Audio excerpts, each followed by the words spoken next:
샬롬, 살아있는 갈대 2권 9번째. 그리고 탈출 경위에 대해 설명하기 시작했다. 그러나 내가 어떻게 감옥을 탈출했는지는 아마 너도 믿지 못할 거야. 그날 밤 어떤 일본인이 내 감방으로 왔지. 나는 이제 마지막이라고 생각했어. 그래서 어차피 이렇게 된 거 말이나 제대로 하고 죽자는 심정으로 우리 조선의 독립이 바로 내 꿈이라고 한바탕 10번을 토했지. 그 일본인은 잠자코 내 얘기를 들어주더군. 그리고 그냥 가버렸어.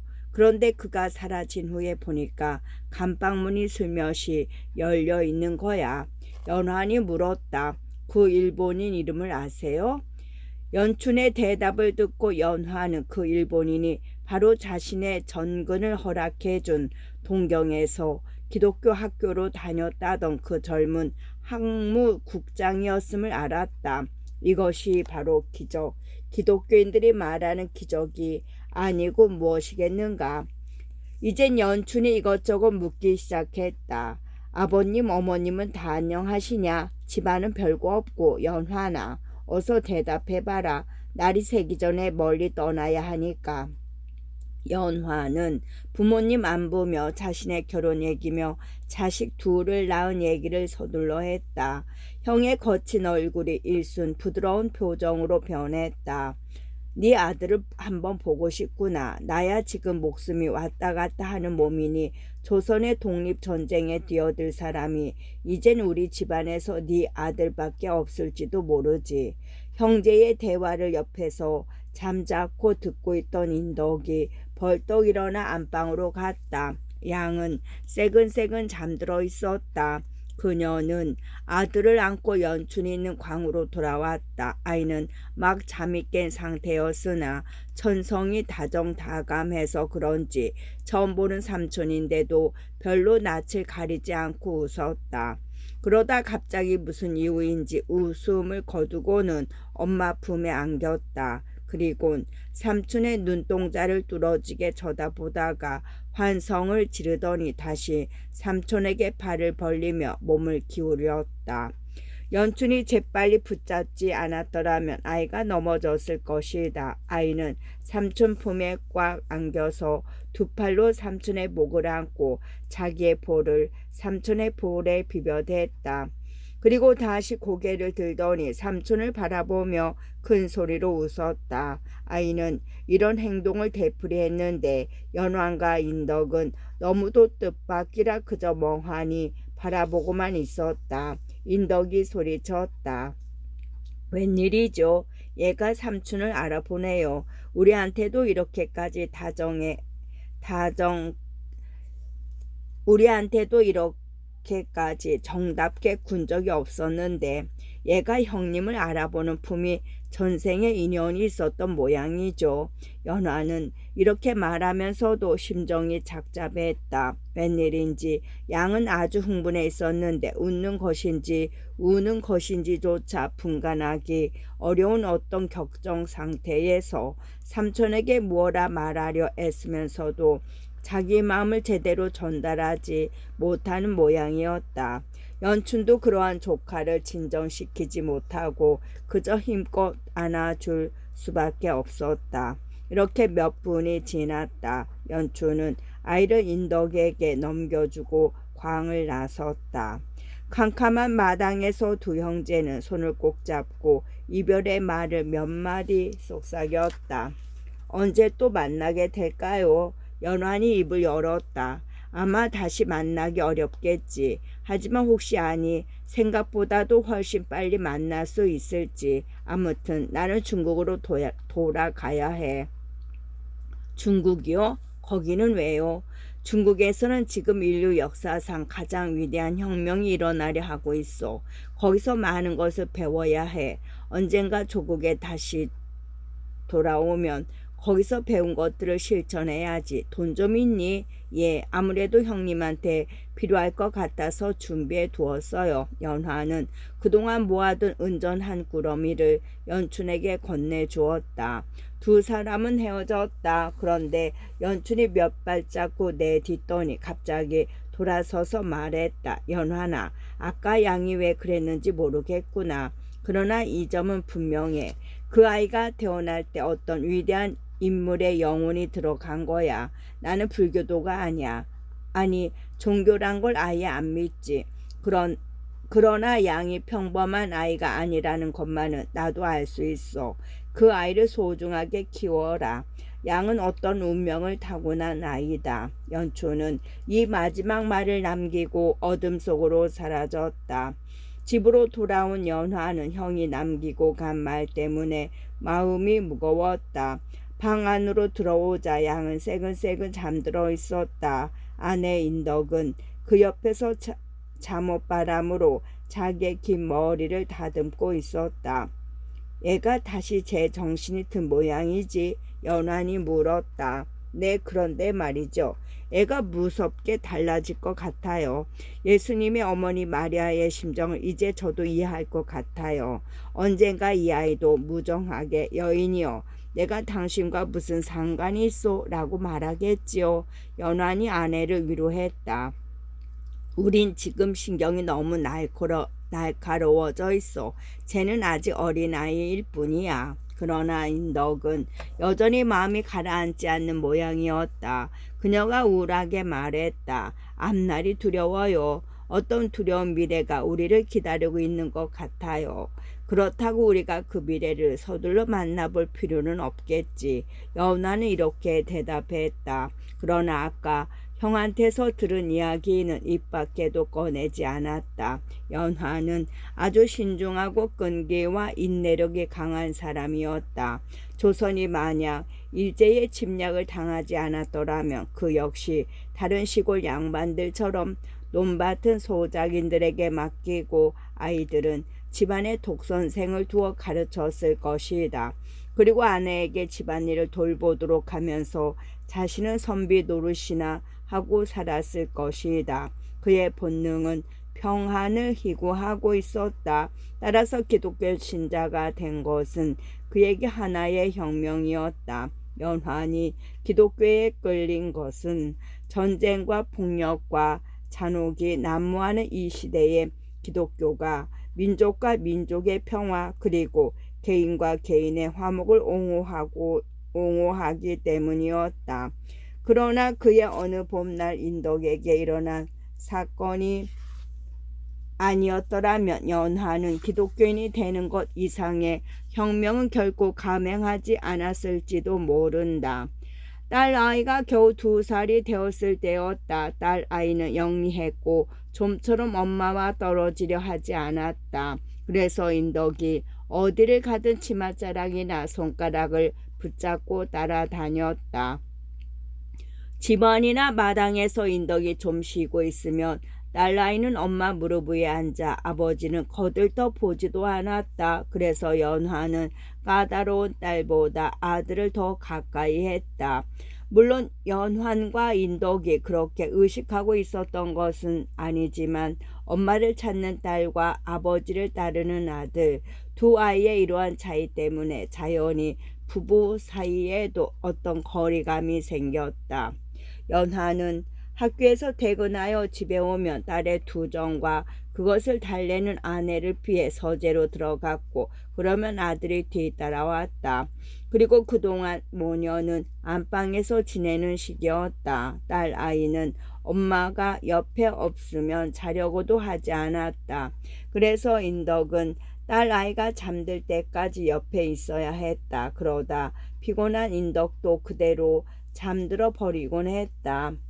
연하는 아들과 친구가 되려는 생각에서 양을 아주 어른스럽게 대해주었다. 그는 양에게 자기의 생각과 지식을 들려주었고 두 사람은 매일 저녁 나라 안에서 일어난 일들을 토론하기도 했다. 소녀는 우드로 윌슨은 마치 자기 할아버지 대하듯 이야기했다. 양은 자기도 한 번도 본 적이 없는 저 먼 나라를 열광적으로 좋아하기 시작했다. 소녀는 신문에서 미국에 관한 사진을 발견하면 모두 오려서 상자 안에 보관해 두었다. 그러다 양은 그 나라에 가본 적이 있는 할아버지를 찾아가기 시작했다. 할아버지, 미국이 어떤 나라예요? 좀 얘기해 주세요. 소녀는 할아버지에게 이렇게 조르곤 했다. 이렇게 손자가 졸라대면 일하는 옛날 기억을 더듬어 친절한 국민, 고층 건물, 대농장, 대도시들에 대해 이야기해 주었다. 이러하여 이러하니 미국에 대해 기억하는 모든 것이 기억력 좋은 손자의 머릿속에 차곡차곡 쌓여갔다. 소녀는 지혜를 타고난 사람들이 의뢰 그렇듯이 진리와 선을 사랑했으며 기회가 있을 때마다 그것을 체질화했다. 양은 이렇게 내면으로부터 계몽되었다. 소년은 우드로 윌슨의 위대함을 믿었다. 소년의 마음속에서 윌슨은 위대하면서도 다정다감한 사람이었다. 윌슨은 소년이 어머니와 목사님에게서 들은 음악과 광채와 정의와 희망과 덕행으로 둘러싸인 하나님과도 같은 모습이었다. 소년은 신과 같은 마음으로 윌슨이 언젠가는 저 천상의 구름 속에서 나와 인류에게 자유와 행복을 가져다 줄 것이라고 믿었다. 소녀는 꽃과 과일을 하나를 안고 윌슨을 만나러 가는 꿈도 꾸었다. 소녀는 어느새 무엇이든지 제일 좋은 것을 윌슨을 위해서 간직해 두기 시작했다. 예컨대 가을철에 유난히 커다란 감을 보았다던가, 유난히 노랗게 잘 익은 귤을 보았다던가, 유난히 맛있게 보이는 사과를 보았다던가, 유난히 붉은 석류를 보았다던가 하면 소녀는 먹고 싶은 생각이 간절함에도 불구하고 그것을 윌슨을 위해 간직해 두었다. 그렇게 썩어가는 과일을 발견한 인덕이 소년의 낭비를 나무라며 밖에 내다 버릴 때도 종종 있었다. 그러나 소년은 자기가 왜 그 과일들을 간직해 두었는지 어머니한테 끝내 이유를 밝히지 않았다. 인덕은 아들이 늘 남편과 함께 있기 때문에 딸에 비해 아들에게 너그럽지 못한 것인지도 모른다. 그리고 무엇이든지 잘 먹는 아들은 자기도 모르는 사이에 무럭무럭 자라서 걸핏하면 잔병치레를 하는 딸과 달리 나이에 비해 키도 크고 힘도 셀 뿐만 아니라 배우고 이해하는 것도 빨랐다. 하지만 남편과 거리가 생긴 데 대해 아들을 탓할 수는 없는 것이 그녀가 딸의 뜻을 너무 받아주는 것이야말로 그들 부부 사이가 서먹해진 진짜 이유였기 때문이다. 인덕은 그것을 잘 알고 있었다. 그래서 인덕은 가을에 또 임신하게 되었을 때 몹시 기뻐했다. 셋째가 생기면 자기에게서 떨어지지 않으려는 딸에게 해방되고 남편과의 거리도 없어지겠지 하는 마음 때문이었다. 인덕이 임신한 지 거의 석 달이 되어가던 어느 날 그녀는 점심 반찬을 위해 생선을 사러 마을 시장으로 나갔다. 이때 곱다니는 동네 빨래터에 나가 있었다. 딸은 항상 그런 것처럼 엄마의 치맛자락을 꼭 붙잡고 천천히 따라갔다. 그런데 길 어귀에 닿기도 전에 딸 아이가 칭얼대자 인덕은 딸 아이를 등에 업고 느릿느릿 시장으로 가고 있었다. 그 바로 전날 경성에서 소요 사건이 있었다. 그러나 이쯤에는 그런 일이 종종 있었기 때문에 인덕은 남편한테서 그 이야기를 전해 듣고도 별로 신경을 쓰지 않았다. 연환의 이야기로는 일본인 총독이 자기의 관저로 가기 위해 연환의 학교 문 앞을 지나가는데 몇몇 학생들이 만세를 부르다 잡혀갔다는 것이었다. 학생들의 외침은 조선의 독립을 바라는 절규였다. 만세 소리에 총독 호위병들이 학생들을 덮쳐 총독에 대한 불경죄로 투옥시켰다는 것이었다. 이런 사건은 조선의 어디에서나 일어날 수 있었다. 아니 요즘에는 거의 날마다 일어났고 그래서 조선인들 사이에서는 점차 걸기의 조짐이 번져갔다. 지금은 조용히 다 들어가고 있지만 때가 되면 맹렬히 폭발할 가능성이 있었다. 인덕이 시장에 들어섰을 때 오늘따라 군인들이 우글거리고 있었다. 이런 광경은 이 한적한 마을에서 흔한 일이 아니었다. 인덕은 갑자기 그만 집으로 돌아가야 하지 않을까 하는 생각이 들었다. 그러나 또 한편으로는 요즘 한창 물이 좋은 생선을 먹고 싶다던 남편의 얼굴이 떠올랐다. 그래서 그녀는 계속 딸 아이를 업은 채 시장 안으로 들어섰다. 그녀가 곱다니를 구해낸 술집 앞을 지날 때였다. 술집 사내가 문 밖으로 나오더니 군인들에게 갔다. 아직 점심때도 안 되었건만 사내의 얼굴은 술 기운으로 벌겠다. 사내는 역시 거나하게 취해있는 군인들에게 무어라 이야기했다. 술을 마셨으면 좀 조용히 쉴 것이지. 그런데 이 침략자들은 어떻게 된 노릇인지 정신이 멀쩡할 때보다도 더 상스럽게 행동했다. 술집 사내는 이제 복수할 기회가 왔다고 생각했다. 인덕이 딸 아이를 등에 업고 술집 앞을 지나가는데 사내가 손가락으로 그녀를 가리키며 소리쳤다. 저기 예수쟁이가 지나가네요. 이제 지엄한 총독님을 앞에 두고 학생들이 만세를 외친 그 기독교 학교 선생의 옆편네 이외다. 저 옆편네도 전에 만세를 불렀지요. 내가 분명 들었소. 군인들이 이 소리를 듣고 순사를 부르자 일본인 순사들이 달려왔다. 이 순사와 군인들이 거리 한가운데서 인덕을 둘러쌌다. 그러자 겁에 질린 마을 사람들은 다들 집으로 들어가 문을 잠가 버렸다. 무슨 일이 일어나든 거기에 연루되지 않기 위해서였다. 이제 그 자리에 있는 조선인이라고는 딸 아이를 등에 업은 인덕뿐이었다. 성난 얼굴들에 둘러싸인 딸 아이가 울기 시작했다. 그러자 순사 하나가 딸 아이를 인덕의 등에서 자갈길 한쪽으로 떼어놓았다. 다른 순사들이 인덕을 붙잡고 두 손을 등 뒤로 비틀어 올렸다. 네가 만세를 불렀단 말이지. 군인들 가운데 몸집이 작은 장교가 캐물었다. 얼굴이 벌겋게 상기되어 있는 그 장교의 두 눈동자가 이글이글 빛났다. 짧고 새카만 머리칼은 머리 위에서 곤두서 있었다. 그는 총을 집어들더니 당장 개머리판으로 그녀를 내리칠 듯한 자세를 취했다. 소스라치게 놀란 인덕의 귀에 딸 아이의 자지러지는 듯한 울음소리가 들려왔다. 인덕은 어찌할 바를 몰랐다. 그녀는 아무 말 없이 이 사람 저 사람을 둘러보았다. 그러다 마침내 술집 사내의 눈과 마주쳤다. 여보세요. 댁이나 나나 다 조선 사람 아닙니까? 제발. 그녀가 더듬거리며 말했다. 술집 사내의 입에서 야비한 웃음소리가 터져 나왔다. 이젠 나한테 애원을 해. 언젠 그렇게 도도하더니만. 장교가 명령했다. 이 여자를 경찰서로 연양해서 신문하도록 만세를 불렀는지 안 불렀는지 조사해야 하니까. 인덕은 심장의 고동이 거의 멈추는 듯했다. 경찰서로 끌려가면 무슨 일이 일어나도 아무도 모를 것이고 집에 연락할 기도 없을 거 아닌가. 그녀는 자신의 존재를 알리기 위해서라도 무슨 말로든 시간을 끌어야 했다. 그녀의 목소리가 더듬거렸다.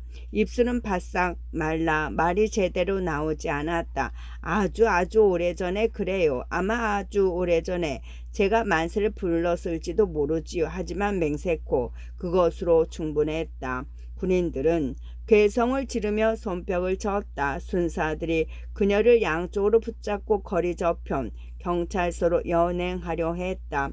순간 인덕의 모성애가 발동했다. 그녀는 죽을 힘을 다해 순사들을 뿌리치며 그들에게 발길질도 하고 얼굴을 손톱으로 핥히기도 했다. 아이고 우리 아가 이놈들아 우리 아기를 저렇게 놔두고는 못 간다 못 가. 그녀가 헐떡거리며 악을 썼다. 딸아이가 찢어지는 듯한 소리로 엄마를 부르며 울어대며 끌려가는 그녀의 뒤를 따라왔다. 그러자 군인 하나가 어린애를 번쩍 들더니 길바닥에다 냉동댕이 쳤다. 그리고 총칼로 어린애를 위협했다. 이것을 본 인덕은 거의 제정신이 아니었다.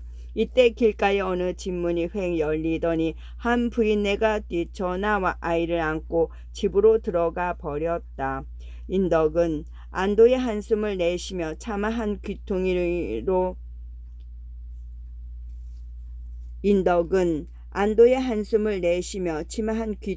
눈물을 훔쳤다. 그리고 무어라 외치려 하는데 순사들이 다시 그녀를 붙잡았다. 그들은 인덕의 두 손을 헝겊끈으로 등 뒤에 묶고는 걸음을 재촉했다.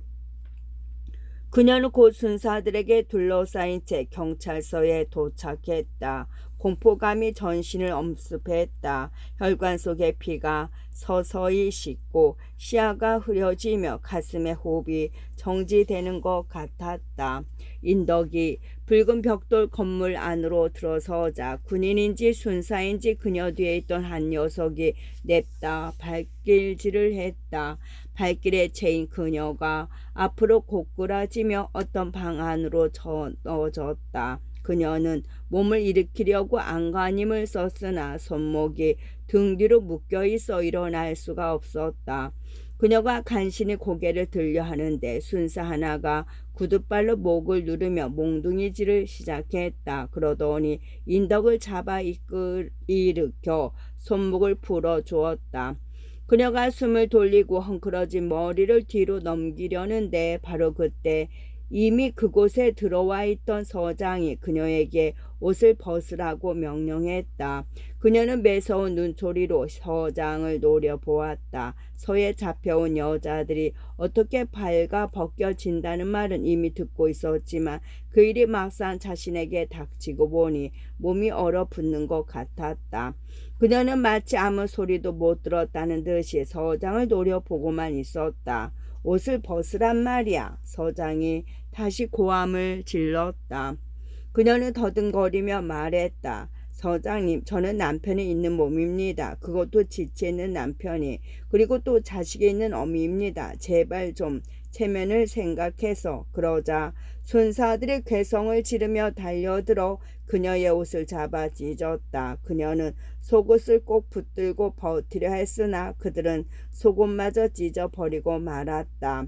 알몸을 감추기 위해서 바닥에 주저앉아 그들이 억지로 일으켜 세웠다. 방 안에 있는 무사내의 시선을 피하기 위해 그녀가 이번에는 벽을 향해 돌아섰으나 그들이 강제로 돌려 세워 놓았다. 그녀가 다시 두 손으로 몸을 가리려 하자 한 놈이 그녀의 팔을 등 뒤로 비틀어 올리고 다른 놈들은 주먹질과 발길질을 해댔다. 온몸에 피멍이 들어 바닥에 꼬꾸라지는데 그래도 그들은 강제로 일으켜 세워놓고 구타를 계속했다. 마침내 그녀의 머리가 가슴 위로 충들어지며 완전히 고꾸라졌다. 그 이후는 기억이 없었다. 마을에는 이 사건에 소문이 확 퍼졌다. 겁에 질린 사람들은 집안에 꼭 들어박혀 있고 격분한 사람들이 거리에 모여들었다. 열혈한들은 즉시 경찰서를 때려부수고 인덕을 구해나고자 했다. 신중파들은 그렇게 하면 그들 자신과 가족까지 화를 당할 것이라고 주장했다. 떠들썩한 의논 끝에 경찰서로 찾아가 여자들 옷을 벗기는 만행에 항의하기 위해 대표 2명을 뽑았다. 이런 결정이 내려지기까지 여러 시간이 지나갔다. 나이든 두 대표가 경찰서를 찾아갔으나 거기에는 여자라고는 없었다. 아니 인덕이 어디에 있든 그녀를 알아볼 수 없었다. 대신 경찰서장이 서장실 책상에 앉아 그들을 정중하게 맞이했다. 두 대표가 여자의 옷을 벗기다니 그 무슨 불법 무도한 짓이냐고 항의하자 서장은 아주 냉담하게 대답했다. 그건 모르시는 말씀이오. 절대 불법이 아니오. 범인들의 옷을 벗기는 것은 그들이 무슨 불온 문서 같은 것을 몸에 숨기고 있지는 않을까 해서 그것을 살펴보기 위해서요. 두 대표 중 연장자가 용감하게 반박했다. 그렇다면 참 이상하군요. 당신들은 젊은 여자들만 골라서 옷을 벗기니 남자들은 벗기지 않고 말입니다. 이 말에 서장이 말문이 막혔다. 서장이 흰 두루마기에 검은 갓을 쓰고 지팡이를 들고 있는 두 노인을 노려보았지만 두 노인은 전혀 두려움 없는 기색으로 서장을 노려보았다. 이런 눈싸움이 한참 동안 계속되었다. 그런데 마침내 서장은 총검을 들고 서 있는 군인에게 명령했다. 이 사람들을 내보내. 그 군인이 총을 내려놓더니 두 노인의 어깨를 잡고 밖으로 밀어냈다. 그러나 문 밖에는 격분한 군중이 몰려 있었다. 그 부인 어디 있소? 누군가가 외쳤다. 그 부인을 석방하시오. 또 누군가가 소리질렀다. 우리를 다 가두든지 그 부인을 석방하든지 하시오. 사람들이 외쳐댔다. 바깥이 떠들썩하자 서장이 자리에서 일어나 문 밖으로 나왔다. 서장은 몸을 곤추 세우고는 사람들을 위협하듯이 내려다 보았다. 그러나 사람들은 조용해지기는커녕 더 큰 소리로 외쳐댔다. 일순 주저하던 서장이 소리를 버럭 질렀으나 그 소리는 군중들의 외침에 묻혀 들리지도 않았다. 서장은 머뭇거리다가 다시 안으로 들어갔다. 서장이 나직하게 명령했다. 그 여자 석방시켜. 여자 하나 때문에 속 썩을 필요는 없으니까. 군중들이 맨 앞에 두 노인 대표를 나란히 세운 채 기다리고 있었다. 얼마 후 두 명의 군인이 인덕을 부축하고 나왔다. 그녀는 의식은 있었지만 말을 할 수가 없었다. 얼굴과 옷이 반쯤 벗겨진 몸에는 온통 핏자국이 말라붙어 있고 군데군데에서는 아직도 피가 흘렀다. 군중들 사이에서 신음소리가 터져 나왔다. 한 건장한 청년이 나서서 그녀를 업고 경찰서를 떠났다.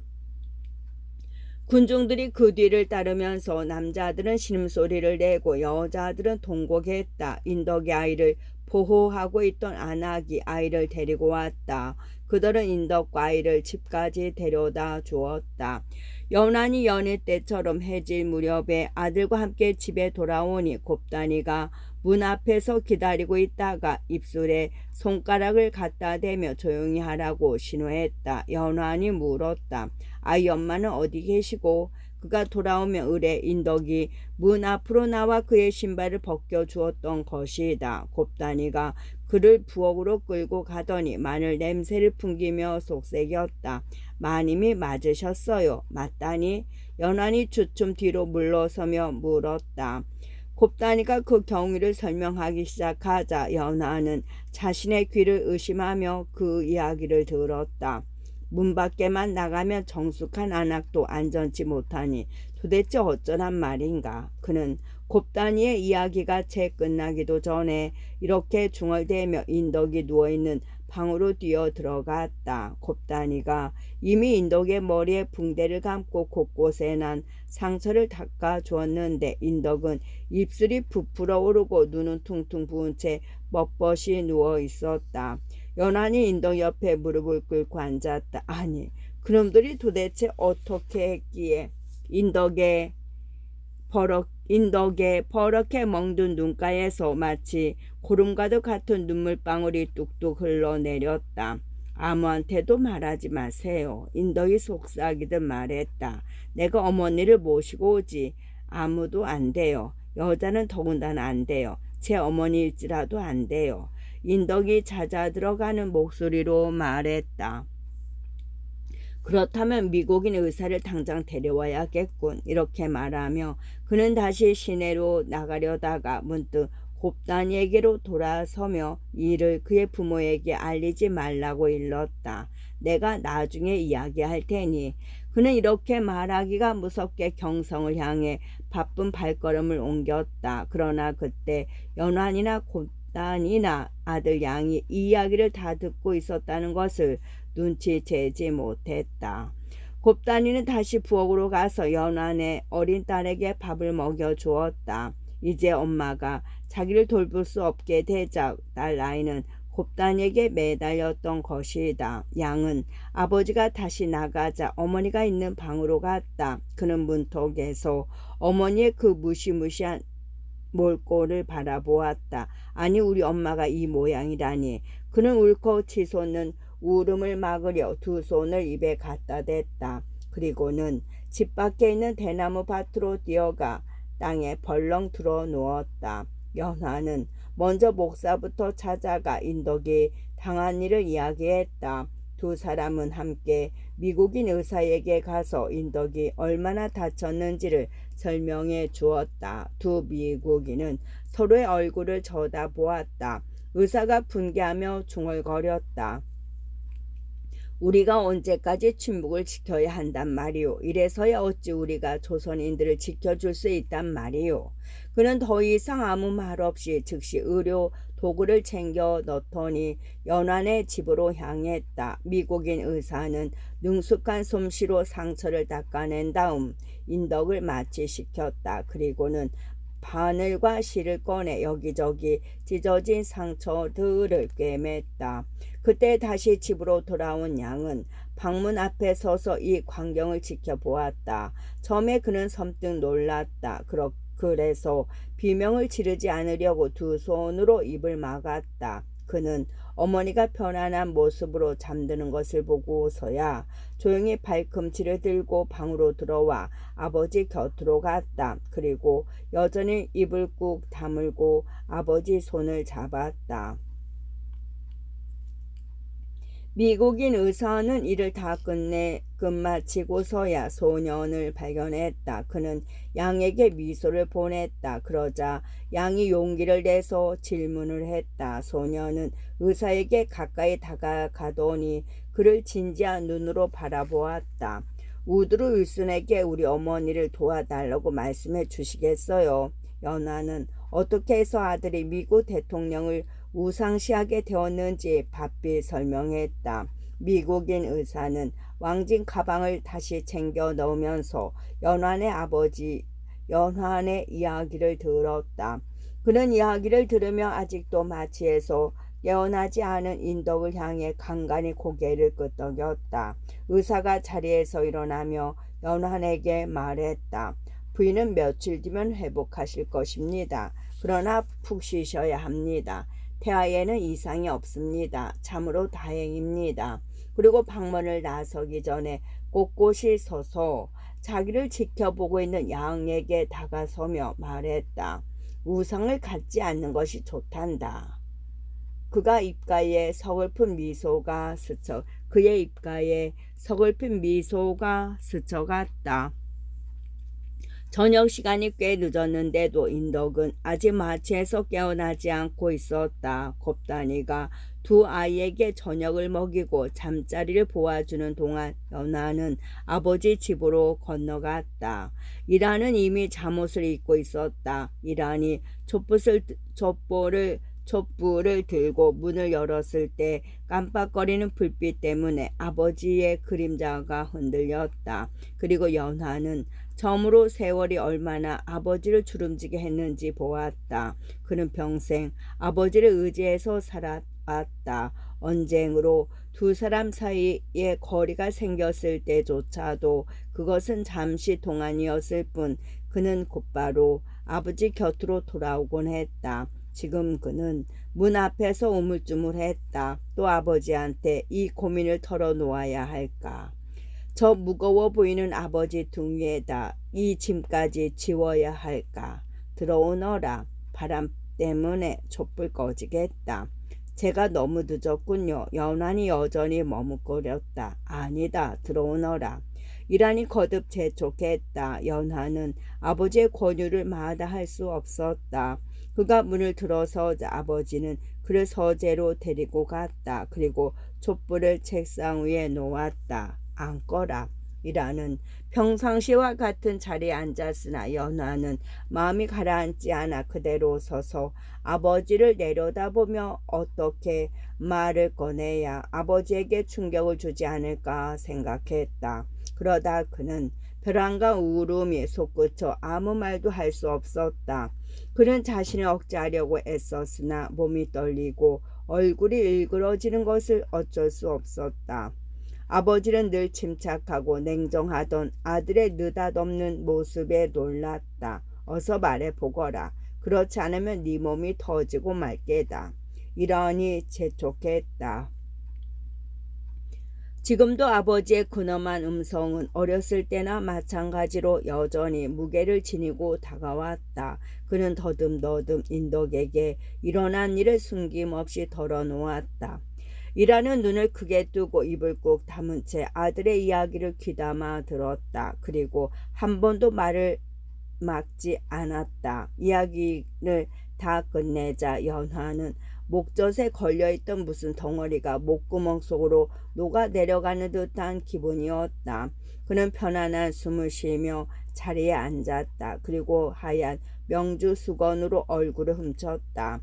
이제부터는 민중들과 함께 움직이겠습니다. 더 이상 방관할 수가 없습니다. 그래, 이제는 나도 털어놓을 때가 된 것 같구나. 이라는 이렇게 말하면서도 다시 한번 작은 아들에게 재형 이야기를 해주어야 하나 하고 망설였다. 그러나 마침내 마음을 굳게 먹었다. 얘야, 네가 지난번에 살아있는 갈대라는 사람의 이야기를 한 적이 있지. 그 사람이 바로 네 형이란다. 알고 있습니다. 연하는 연춘이 밤중에 그를 찾아왔던 이야기를 했다. 그러자 이란도 그 재판을 두 눈으로 똑똑히 보았던 일을 연환에게 자세히 일러주었다. 그리고 왜 지금까지 순이에게는 알려주지 않았는지 그 이유를 들려주었다. 순이가 알게 되면 무슨 수를 써서라도 음식과 옷을 감방으로 갖다 줄 궁리를 했을 것이고, 그렇게 되면 식구 모두가 위태롭게 될 수도 있었기 때문이라는 설명이었다. 밤은 깊어 새벽이 다가오고 있었다. 순이가 일찌감치 잠든 것은 두 부자에게는 정말 잘된 일이었다. 그렇지 않았더라면 순이는 부자가 자지 않고 무슨 이야기를 그리도 하느냐, 먹을 것과 마실 것은 필요하지 않느냐며 계속 들락거렸을 것이다. 다행히도 그녀가 편안히 잠을 자고 있어 그들은 이야기를 빠르게 진전시킬 수 있었다. 이야기는 점차 거창한 결정으로 다가가고 있었다. 그리고 이 결정은 이란이 벼랑간 두 손으로 앞에 있는 탁자를 치는 순간 완전히 굳어졌다. 내가 미국에 다시 가야겠다. 위드로 이슨을 직접 만나 얼굴을 맞대고 우리 조선인들의 고통을 호소해야겠다. 그가 어쩌면 이 고통을 끝내줄 게다. 그에게는 방법이 있을 거야. 윌슨이야말로 지금 이 지구상에서 가장 힘있는 사람이니까 말이다. 연환도 이제 아버지의 이 대담한 말에 그리 놀라지 않았다. 그는 잠시 생각에 잠기다가 갑자기 무엇인가 걱정이 되는 모양이었다. 그런데 어쩌죠? 아버님은 영어를 못하실 텐데 세월이 너무 흘러 옛날에 하셨던 것까지 잊으셨을 텐데요. 그러나 이라는 조금도 기가 죽지 않았다. 위드로 일순도 조선말을 못하니 피차 일반이지. 아니야.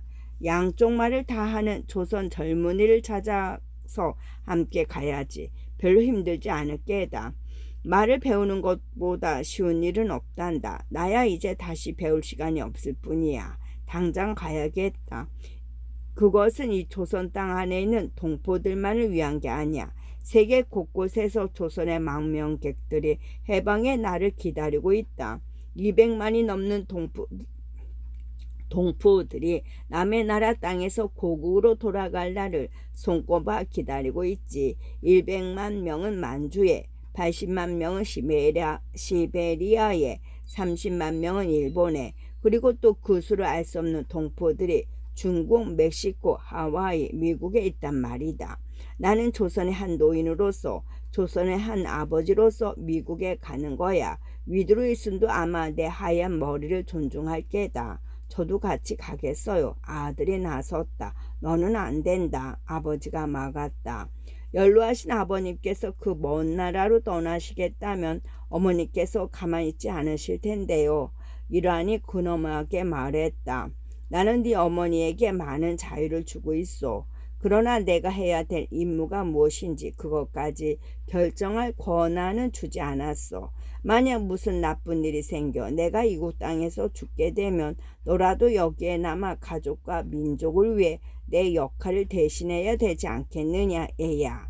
이 아비의 말을 거역하지 말아라. 전쟁은 끝나가고 있다. 미래를 위해 평화를 준비하지 않으면 안 돼. 그 일에 나도 한몫 거들어야지. 그렇지 않으면 내가 무슨 보람으로 살겠느냐. 끝.